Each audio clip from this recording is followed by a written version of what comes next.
To get from one coast of the United States to the other in the mid-19th century, you had to embark on a fairly serious adventure that would take several months, during which you would have to travel along the Oregon Trail. This route is even called by some the longest cemetery in the country, since it claimed the life of every 10th person who set out on the journey. The road begins in the city of Independence, after which you are faced with 3,500 kilometers of steppes and deserts, and encounters with often hostile Native Americans. And then, as a boss at the end, you still have to cross the Sierra Nevada mountains, and you have to manage to do this before winter.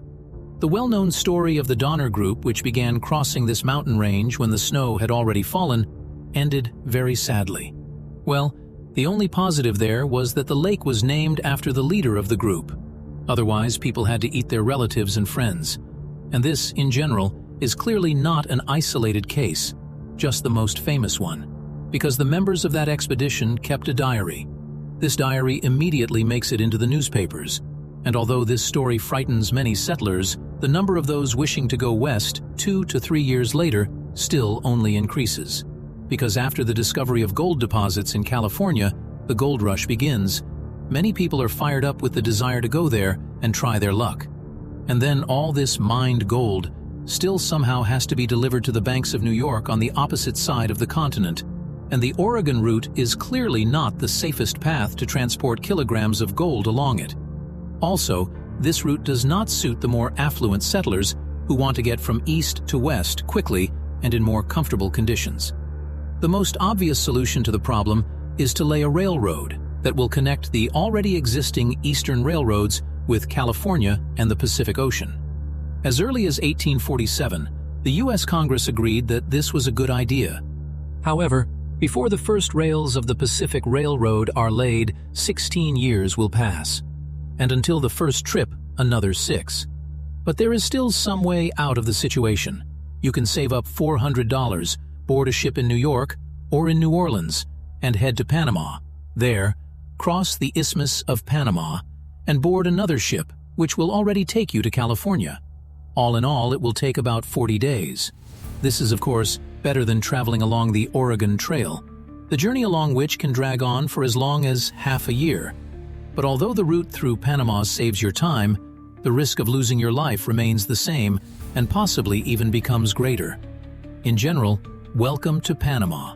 So, as I already said, the entire journey to California through Panama takes 40 days.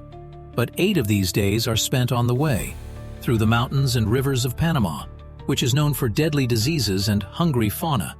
The terrain is absolutely wild and simply teeming with alligators, poisonous snakes, sandflies, and mosquitoes, which will infect you with malaria and yellow fever. And you will also be stalked by diseases such as cholera and dysentery. Insurance companies even include special clauses in their contracts that allow them to cancel the contract and not pay money if the client goes into these Panamanian jungles, because there was little hope that a person would successfully cross them and reach the Pacific Ocean. And of course, there is no normal infrastructure there.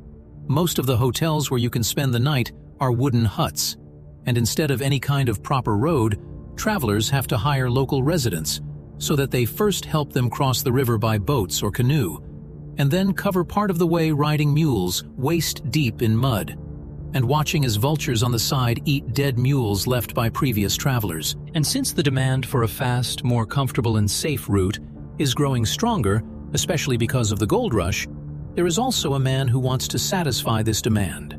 His name is William Aspen, and he decides to build a railroad across the Isthmus of Panama and do it at any cost. William Aspen is a shipping magnate. His trading company owns the 3 fastest ships in the world. This vessel is so fast that in 1849, it makes the journey from Hong Kong to New York in just 74 days. Try to guess in what year this record will be broken. Thought about it. This record will be broken only in 2003. Recently, in 185, William Spinwall, with $1 million in financing, heads south to begin work on the railroad across the Isthmus of Panama. But it very quickly becomes obvious that William and his investors are trying to bite off a piece bigger than they can swallow. The area where the railroad has to be built is a swamp. Moreover, As I already said, a swamp with alligators, spreading malaria, and where one of the most poisonous trees in the world grows. Just Google the manchineel tree. It is listed in the Guinness Book of Records, and is so poisonous that it is dangerous even just to stand next to it. And in these conditions, thousands of workers arrive at the construction site. They are hired in Grenada, which owns Panama. In neighboring Central American countries, they come from Ireland, Jamaica, Australia, the USA, and receive for their hard labor only from 40 cents to $1 a day, depending on ethnicity. They have no proper housing. They work 12 hours a day, 6 days a week. There are practically no mechanical aids, and all the work has to be done manually, with a small help from horses and mules. Kilometers of lianas and roots are cut down with machetes. Powerful trees, 9 meters in circumference, are cut down with ordinary axes and carried away from the construction site by hand because of the swampy terrain. The first kilometers of railroad are laid on wooden piles, which are driven into the sand by workers standing chest deep in this swamp. And all this in fierce tropical heat with high humidity and surrounded by mosquitoes.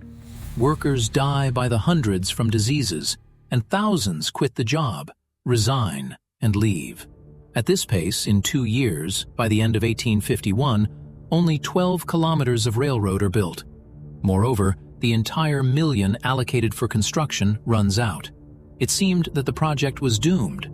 But people crossing Panama so do not want to go through these jungles that they are ready to pay any money, even just to travel comfortably at least these 12 kilometers along the already built railroad. This fact keeps the project afloat. Spinwall's company immediately orders passenger cars from the USA, and throughout the rest of the construction, simply transports travelers as far as the railroad extends. Ideally, the construction had to be finished urgently, because at this time, the Panama Railroad gets a competitor. Cornelius Vanderbilt, one of the richest people in the history of mankind, begins transporting those who wish by steamships and trains through Nicaragua. The route is better than the jungles of Panama, but with a large number of transfers, which is not very convenient for transporting cargo. The Panama Railroad, in case of completion, should become more convenient, and in order to finish it as soon as possible, Aspen, with the help of his super-fast ship, which I already mentioned, making voyages in 60 days, brings thousands of workers from China. The attitude toward them is little better than toward slaves. They receive $4 a month, and the construction ends on January 27, 1855. The Panama Railroad becomes the first railroad that connects 2 oceans. By this time, thanks to ticket sales, it has already paid off more than a third of the total construction cost, which eventually amounted to $8 million. It was the most expensive railroad in the world at that time. In today's terms, the construction cost $280 million. Now, to get from the Atlantic Ocean to the Pacific, instead of 8 days, you had to spend only 4 hours, and the entire journey from New York to San Francisco took only 3 weeks, while passengers were also in comfortable and safe living conditions. Between 1848 and 1861, about 600,000 passengers made the trip through Panama. The overwhelming majority of them used the railroad, but for world trade cargo transportation carried out with the help of this railroad was much more important. In the second year after its opening, gold worth about $150 million was sent east, and in total, goods worth $750 million were transported. Now, for the eastern coast of the USA and for all of Europe, goods from the regions of the Pacific Ocean were easily accessible until the time of the opening of the Panama Canal. This railroad transported more goods than any other railroad in the world. However, as you already understood, money is not all that was paid for the construction. There are no exact data, but out of 17,000 workers from heat diseases and absolutely terrible conditions, about 4,000 to 6,000 people died there. The railroad company stated that by 1855, among white workers, only 293 died. The rest apparently were not counted. But when France in the 1880s unsuccessfully tried to dig a shipping canal in Panama, which would directly connect 2 oceans, a whole quarter of the workers died. So most likely the percentage of deaths during the construction of the railroad was about the same among those affected by the railroad.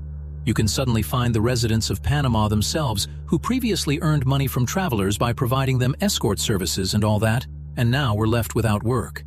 In 1856, there was even a watermelon riot, during which the railroad was damaged because the residents of Panama considered it the cause of economic misfortune. Thanks to railroads and the telegraph, the 19th century became a time when distance no longer seemed so great. Wealthy people wanted to conquer time and save it, as well as unite the world with global trade. Of course, projects such as the Panama Railroad improved the lives of a huge number of people around the world. However, one should always remember that the price of these ambitions was the lives of thousands of ordinary workers.